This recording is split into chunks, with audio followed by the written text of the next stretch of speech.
S.K. Trimurti, Paskibraka Putri pertama. Surastri Karma Trimurti lahir pada 11 Mei 1912 di Desa Sawahan, Boyolali, Surakarta. Ibunya bernama Raden Ayu Saparinten dan ayahnya adalah asisten wedana bernama Raden Ngabehi Salim Banjaran Sari Mangunkusumo. Selepas menyelesaikan pendidikan di Tuede Inlands School, ia menjadi pengajar di sekolah-sekolah dasar di Bandung, Surakarta, dan Banyumas pada 1930-an. Trimurti juga aktif dalam gerakan kemerdekaan Indonesia dan resmi bergabung dengan Partai Indonesia, Partindo, pada tahun 1933. Pada 1936, ia ditangkap oleh pemerintah Belanda lalu dipenjara selama 9 bulan di penjara Bulu, di Semarang. Setelah keluar penjara, Trimurti beralih karir dari mengajar ke jurnalistik. Ia menjadi terkenal di kalangan kaum anti-kolonial sebagai wartawan kritis.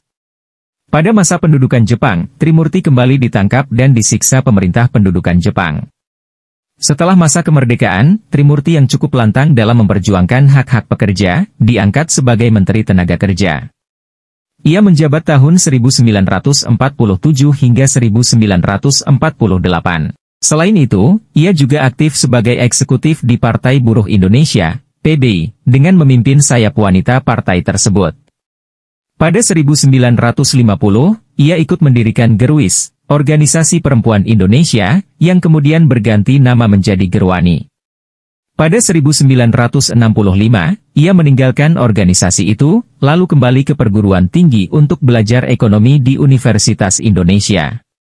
Ia menolak tawaran menjadi Menteri Sosial pada tahun 1959 karena sedang menyelesaikan gelar sarjananya. Pada 1980, Trimurti adalah anggota dan penandatangan petisi 50 yang memprotes Soeharto atas penyalahgunaan Pancasila terhadap lawan politiknya.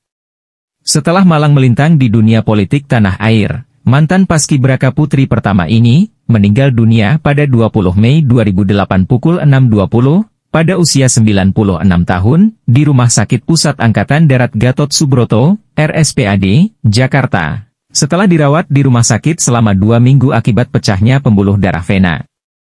Ia juga menderita hemoglobin rendah dan tekanan darah tinggi. Semoga Tuhan memberikan tempat terbaik bagimu, pahlawan pergerakan nasional, perempuan pertama Paskibraka Indonesia.